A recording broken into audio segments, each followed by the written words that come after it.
The Networking Magazine, proud to be different.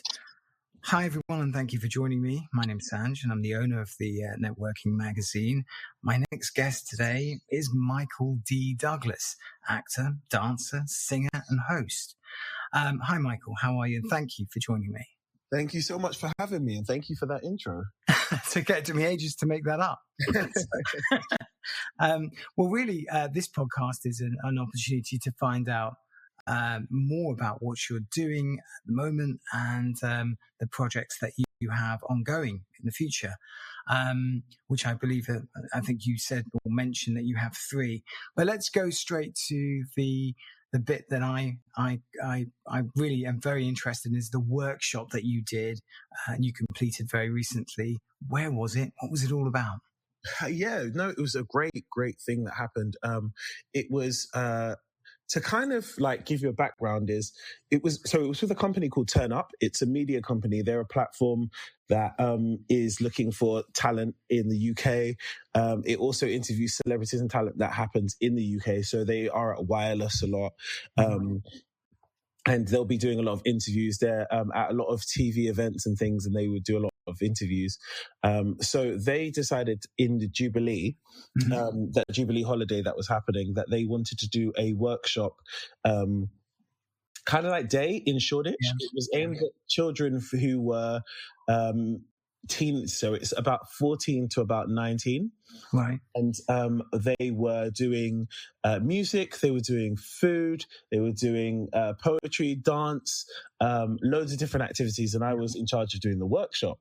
Amazing. And how many days did you do that for? 2 days, yeah. It was a 2 days workshop. So we, the first day we worked on technique, and then in the second day we worked on a performance. Right. And do you think you're going to do more in the future? More workshops? Yes, definitely. Yeah, it was real fun. I think the best thing about it was growing up, I was very much a large part of my youth, and my youth community at my church. And in that, there was a youth club that ran every Friday called Blueprint.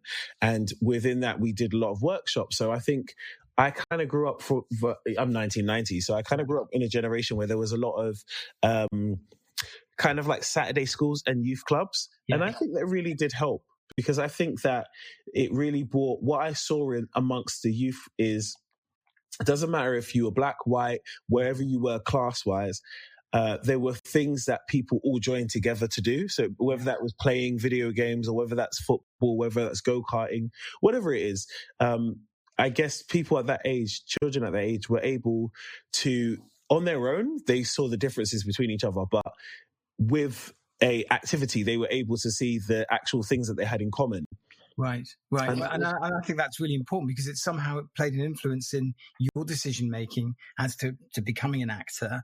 Yes. And hopefully the work you did at the workshops are going to, in some way, is going to inspire new talent.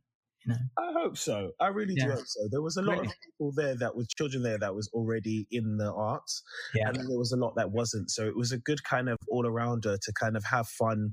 We just had a pandemic, just get everyone to let loose and start playing again, and that was really exciting for me.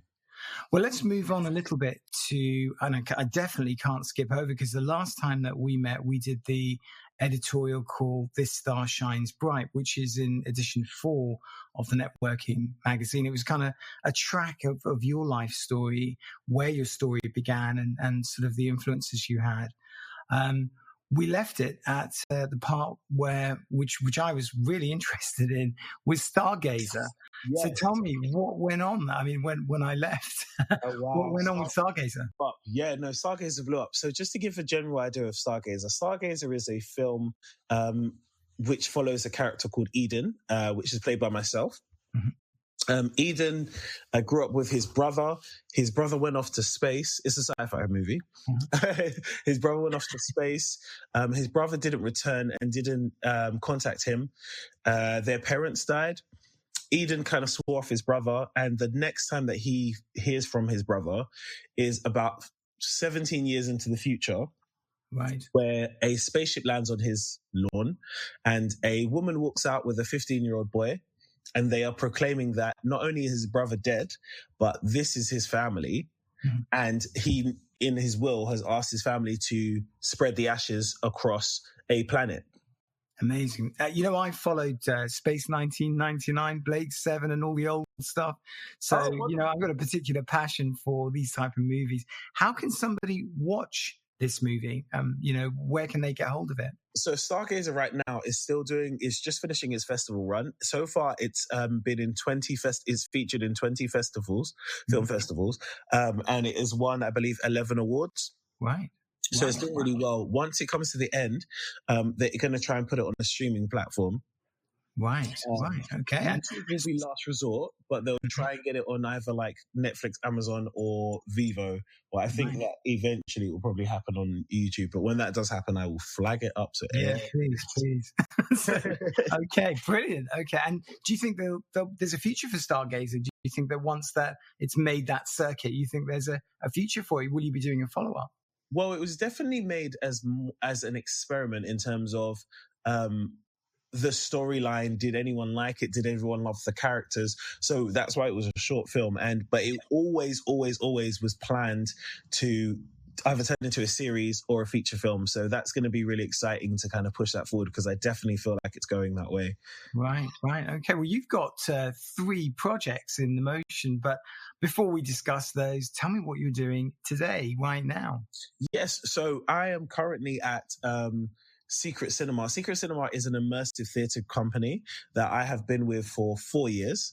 What we do is we take a film or a series as a concept, and we basically explode the world for people to experience more than just watch.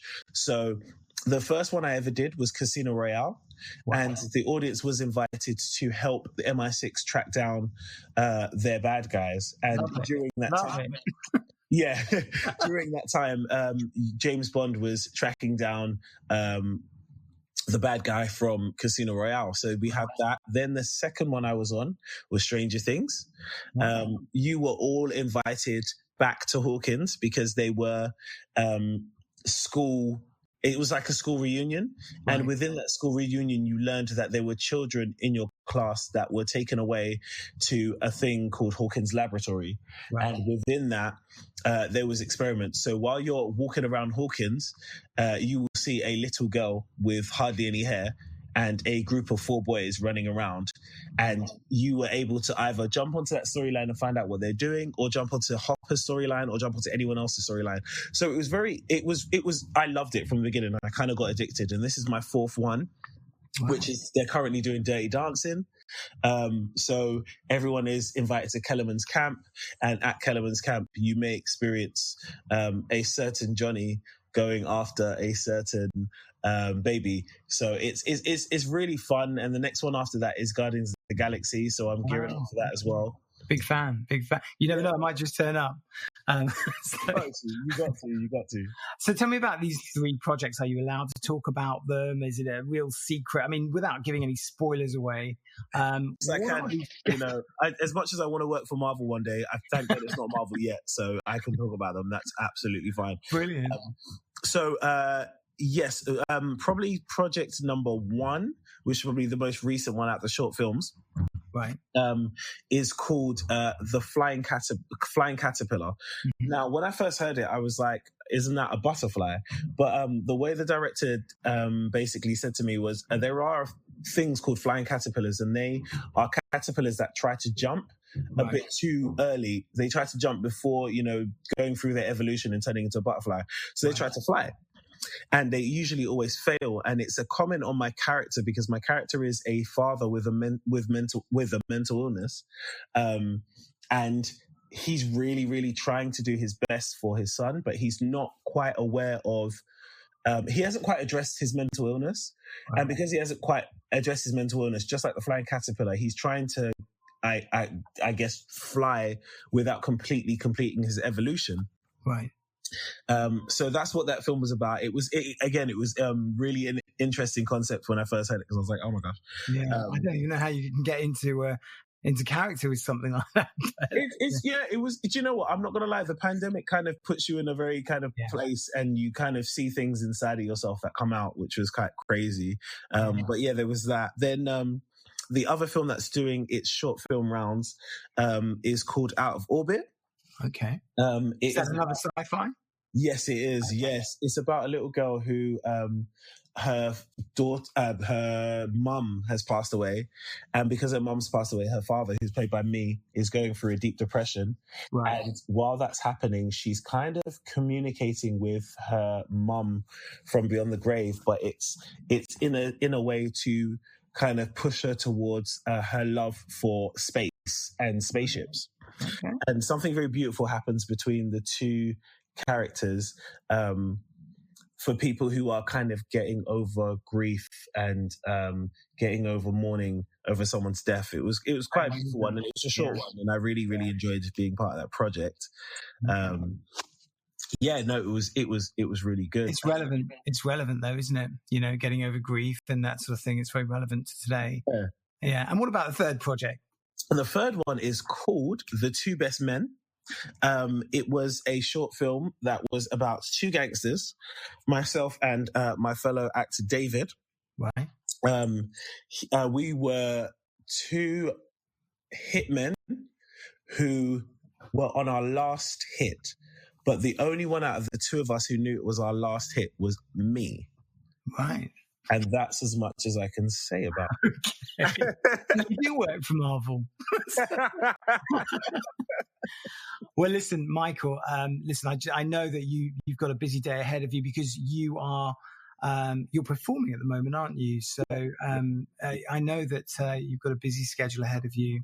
I just wanted to have that opportunity to catch up, and I'm hoping that maybe in a few months we can do another catch up just to see how, what sort of exciting things you've got in the pipeline. I'd love that. Yeah, thank you very much for joining me today. It's been a pleasure.